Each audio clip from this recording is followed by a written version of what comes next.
Wala sa sarili bumalik ako sa kama at nakita ko siya, nakaupo habang nakatingin sa akin. Uupo na sana ako sa kama nang bigla niya akong higitin, dahilan para sa kanduhan niya ako napaupo. Ano ba? Naiinis na hinampas ko ang kamay niya. I love you. He whispered that made me stop. Oh my God. He? I love you. Baliw, I love you too. Sira, I love you more. Che? I love you more and more and more. Shut up. I love you forever, he said and hugged me tight. I laughed as I heard him chuckle. Umagang nababaliw na naman kami. Ewan ko sa isang matamis niyang salita, nawawala na kaagad ang inis ko. Siguro dahil ito ang expected kong sasabihin niya kapag hinalikan niya ako, hindi yung sinabi niya. Labas tayo? Napatingin ako sa kanya nang mag-aya siya. Ano namang meron at gusto niyang lumabas? How about dinner date? He asked again. Sure ka. Kasi parang kakaiba siya ngayon eh. Wala naman occasion para lumabas kami. Why not? Come on. Let's have a date all day. What do you think? Minsan lang siyang mag-aya, tatanggihan ko pa ba? Gusto ko rin naman siyang makasama to the point na wala kaming oras sa isa't isa tuwing araw dahil busy siya sa work at ako naman sa studies ko. Sure. Hinalikan ko siya sa pisngi at isiniksik ko sa dibdib niya ang mukha. Mas niyakap niya pa ako at naramdaman kong hinalikan niya ako sa gilid ng noo. Thank you, he whispered. Para naman saan? Rafael? Yes? I love you. I heard him cost. Ang cute naman kiligin ng asawa ko. Ang dami namin pinuntahan kung saan-saan. Halos malibot na nga namin ang buong mall. Nag-shopping kami para sa bahay namin. Bumili ng mga bagong gamit at halos karamihan sa akin kahit ayoko na gusto niya kukunin niya. Nag-grocery kami dahil konti na lang stock sa bahay. Pumunta sa arcade at ang daming bata naglalaro kasama magulang nila. May ilan-ilang mga couples na nagde-date. Ito namang si Rafael, nagpapalit ng token. Halos lahat ata ng laro gustong masubukan dahil sa tuki ang pinapalit niya. Di ba naman marunong magtipid? Ang dami na naming nagastos. Kanina sa pamimili, hay nako. Kung sa bagay, pera niya naman yon. Pinaghirapan niya. At ganoon siguro pag may sarili kang pera, lahat ng gusto mong bilhin, mabibili, kahit hindi naman kailangan. Nakasanayan niya lang siguro ang ganitong buhay eh. Mayaman nga naman. Hay, so let's go back to our topic. Nandito pa rin kami sa arcade at halos lahat ng games sinalihan niya. Pero kahit isa wala siya nakukuhang prize kaya tawa lang ako ng tawa. Nakakatawa kasi ang reaksyon niya kapag oo na makukuha ng prize. Imagine, bata lang kalaro pero palaging talo. Natigilan ako kakatawa na makita ko siyang pabalik sa kinaroroonan ko. May dalang isang maliit na teddy bear. Bakit parang ang hot pagmasdan na may dalang ganyan? Ang cute! Tada! Ayos ba? Kumikindat na tanong niya sa akin. Pinakita niya ang teddy bear sa akin. Ang cute! Para nagpa-puppy eyes tapos nakanguso. Ang cute! Wow, ang cute! Para sa akin ba to? Nanggigigil kong kinuha sa kanya ang teddy. Ang sarap yakapin, parang si Clyde Bear ko lang eh. Para karido pa ba? You like it? Namulsa siya habang pinagpamasdan niya ako. Tumango ako at ganitian siya. Yay! Dalawa na ang toy ko. Galing sa kanya. Thank you, Rafael. Ang cute. Dapat dinala ko si Clyde eh. Tumingin ako sa kanya. Oh, ayan. Baka makalimutan mo. Ako niyan. Wala ba akong kiss dyan? Sinaman ko siya ng tingin bago ko nilibot ang tingin sa aking mga mata. Kiss? Ang daming tao kaya. Mamaya na. Nakakahiya. Promise. Bibigyan kita ng marami. Nginitian ko na siya na kinasimangot niya. So, kinakahiya mo ko? Nagtatampo niyang tanong sa akin. Of course not. Hindi madaming bata. Ano ka ba? Pangangatwiran ko. Dumukong siya papalapit sa akin na siya namang kinaatras ko. Akala ko hahalikan niya ako pero tinuro niya sa akin ang pisngi niya na para ba nagsasabi siyang halikan ko na siya. Dali na, isa lang. Nakangisi niyang sabi habang tinuturo ang pisngi niya. Isa lang Paninigurado ko naman na siyang kinangisi niya. Nilapit kong mukha ko para halikan siya sa pisngi. Nang bigla siyang lumingon sa akin kaya naman nahalikan ko siya sa lips. Ang sweet naman nila. Ang gwapo ni kuya, bagay na bagay sila. Ganda kaya ni ate, oh? Kiss pa. Sana all may jowa. Maawa kayo sa mga single. Nahihiyang nilingon ko ang mga kabataan na nasa gilid. Grupo sila na nakatingin sa amin. Lo, grabe naman sa sana all. Pati bata mga tatingin sa amin mukhang kinikilig, pati na rin mga magulang nila. Nakakaya tuloy. Tara na nga. Inakbayan ako ni Rafael at naglakad kami papalabas ng arcade na may lumapit sa akin na isang babae. At kung di ako nagkakamali, isa siya sa sumigaw ng sana all. Ate, pwede po ba kami magpa-picture sa inyo? Nagkatinginan kami ni Rafael. Mukha na ba akong artista para magpa-picture sila? Sige, picture lang naman. Bakit ko pa ipagdadamot? Ang ganda mo, ate. How to be you po? Skincare reveal naman po. Ate, bagay po kayo. Ate, anong pangalan nyo?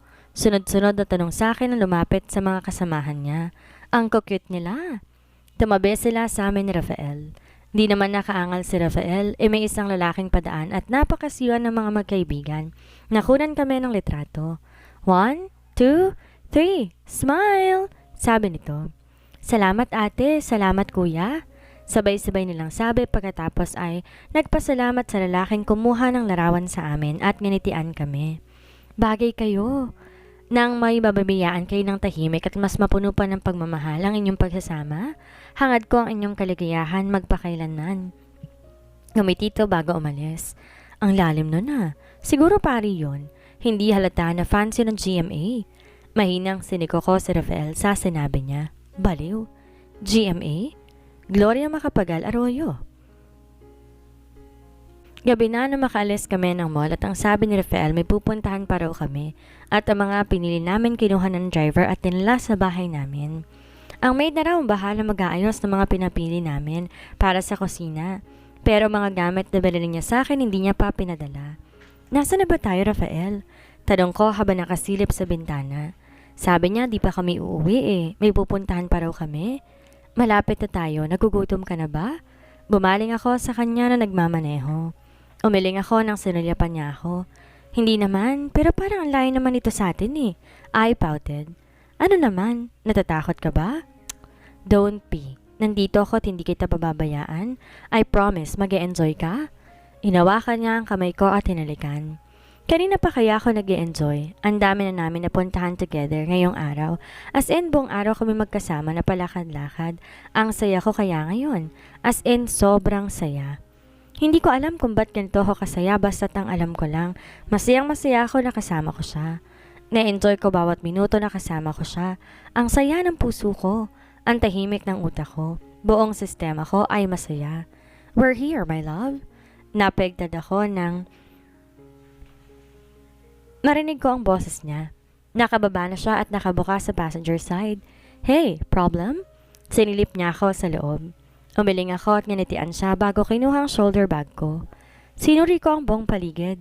Nakita kong para kami nasa gitna na isang malaking garden. Is this a park? Naglakad kami papalapit sa may mga ilaw at nakikita kong may nakahandang mauupuan sa damuhan na isang blanket na may mga throw pillows at basket na sa tingin ko ipagkain ng laman. Like it, my love? Tanong niya sa akin dahilan para mapabaling ako sa kanya na may malaking ngiti sa labi. Wow, ang ganda. Dito tayo magde-dinner? Masayang tanong ko. Yes, pinahanda ko to para sa'yo. Akala ko hindi mo magugustuhan, love. Thank you. Bakit siya pa nagpapasalamat sa akin?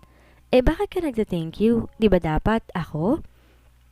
Kasi nag-effort ka para sa dinner natin, Rafael. I am very happy and it's because of you. Thank you. Hinaplos ko ang pisngi niya na kagad niya ring hinawakan ang kamay ko na nakahawak sa pisngi niya. My pleasure, love. All I want is to make you happy with me. Gagawin ko ang lahat para sa ikasasaya mo. Ganon kita kamahal. Mahal na mahal kita. And I love you too, hubby. Kagad kong sagot sa kanya. Ngumiti siya sa akin bago niya ako hinalikan sa labi at niyakap. Tara, ituloy na natin ang date natin. Sabi niya nang pakawalan niya ako sa yakap niya. Naupo ako sa throw pillow na nakapatong sa blanket. Then kinuha kong isa para yakapin. Rafael, ang ganda Stargazing muna tayo. Sabi ko habang nakaturo sa kalangitan na sa sobrang ganda dahil sa napakadaming stars. Napatingin ako sa likuran nang maramdaman ko na may jacket na pumatong sa balikat ko at nang lingunin ko si Rafael. Hinubad niya ang jacket niya at ipinatong sa akin. Naka-long sleeve sweater jacket na lamang siya. Naupo siya sa tabihan ko. Inayos ko ang jacket niya sa likod ko bago sumandal sa balikat niya. Naramdaman ko pinalibot niya sa bewang ko ang kamay niya. Ano nga ulit sinabi mo? Stargazing muna tayo. Bakit? Hindi ka pa ba nagugutom? Pwede naman tayo mag-stargazing habang kumakain ah. Mamaya na. Tingnan mo oh, ang ganda, ang ganda-ganda. Tinuro ko ang mga bituin na nakikita kong para talaga silang shaper ng star at ang kinang ng mga bituin. Ang ganda! Oo nga, maganda. Nagangat ako ng tingin sa kanya at nakita ko siya nakatitig sa akin ng seryoso. Pero mas maganda ang asawa ko. Napangiti ako nang marinig ko ang sinabi niya. Ngumisi siya sa akin. Bolero? Of course not. Maganda ka, Vanessa. You are so hot, wife, he said. Oo na. Kumain na kaya tayo? Gutom lang yan. Umalis ako sa pagkakasandal sa kanya at tiningnan ko kung ano ang laman ng basket. Dami mo talagang excuse ha? Naiiling na kinokong plates at siya naman ay binuksan ng mga Tupperware na may lamang kanin at ulam. Sa kalagitnaan ng tawanan namin habang kumakain, nakarinig ako na sunod-sunod na putok at nang tingnan ko kung saan nanggaling nanlaki ang mga mata ko na makita ko ang makukulay na fireworks. Wow! Ang ganda!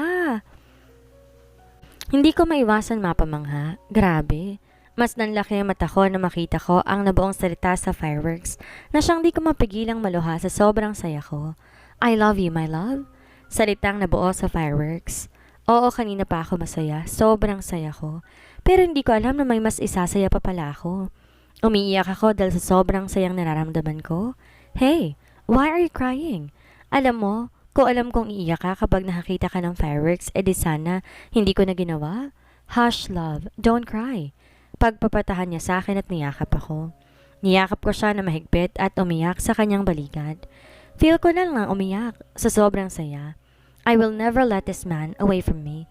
I love him so much, to the moon and back. Unknown. Nasaan sila? Seryoso kong tanong sa tauhan ko na nasa kabilang linya.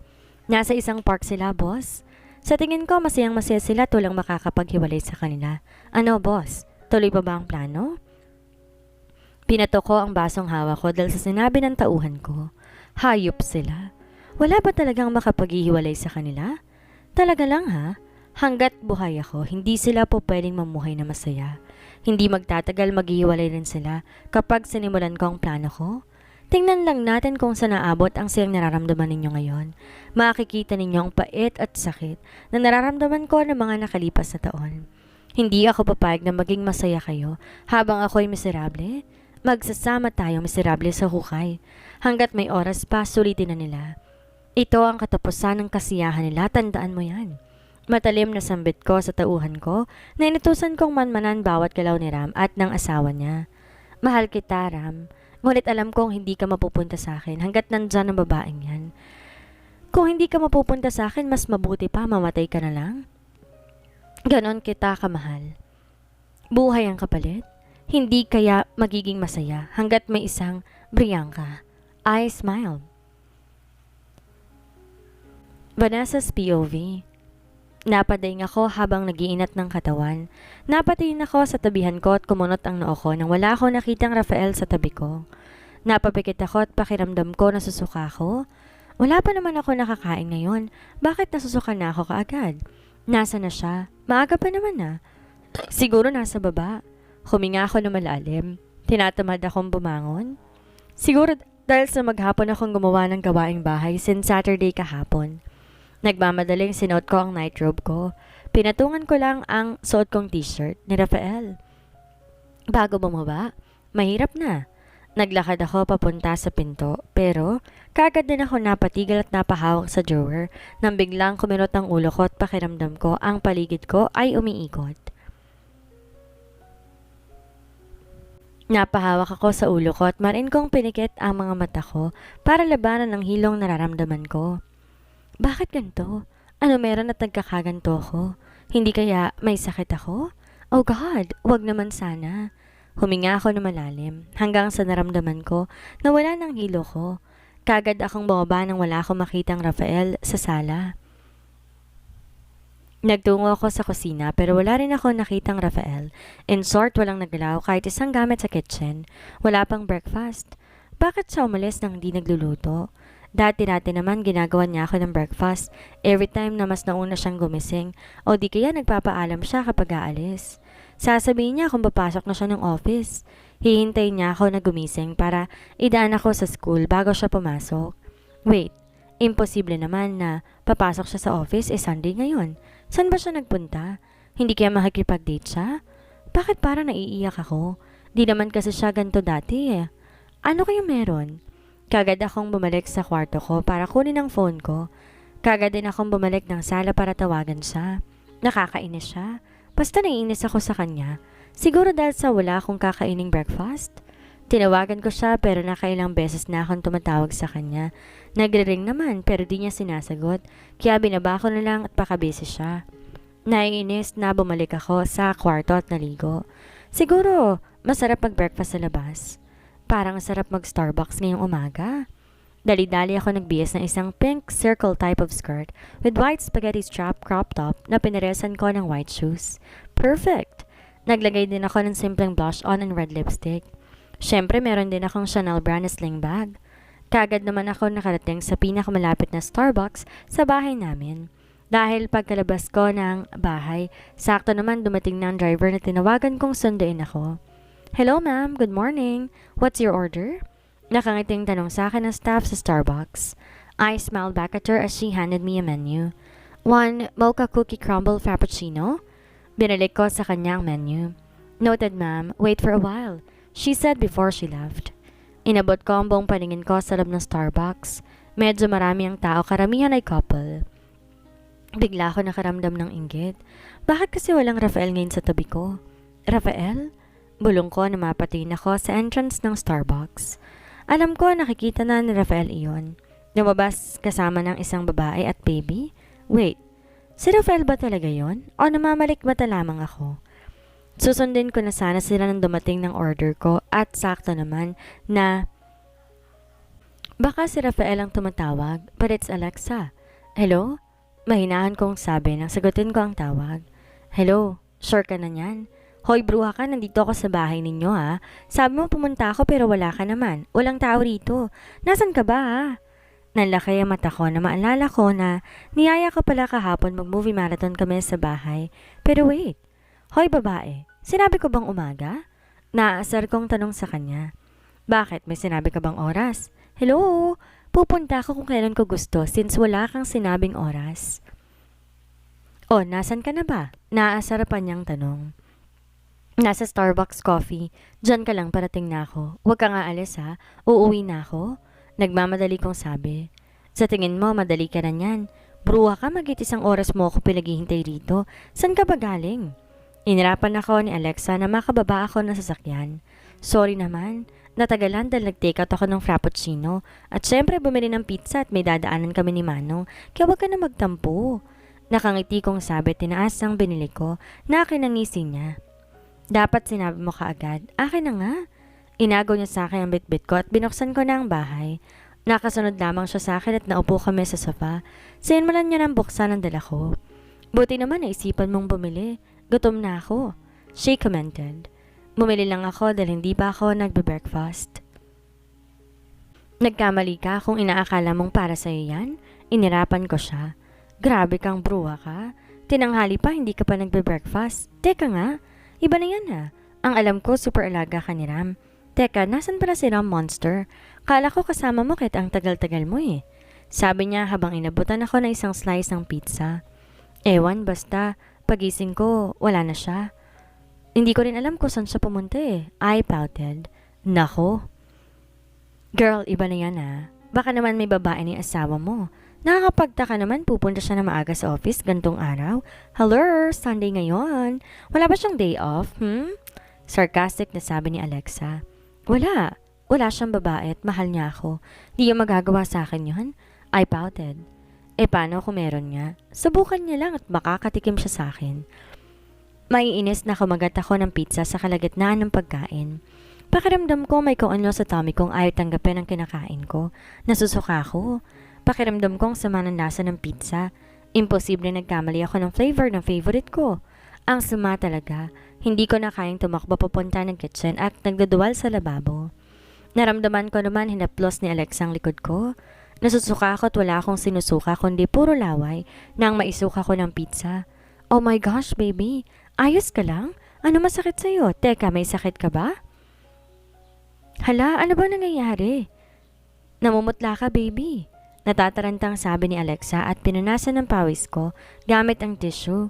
Oh God, ano nangyayari sa akin? Bakit pinapawisan ako ng ganito? Okay lang ako. Nginitian ko si Alexa at naglakad ako papalapit sa fridge para kumuha ng tubig.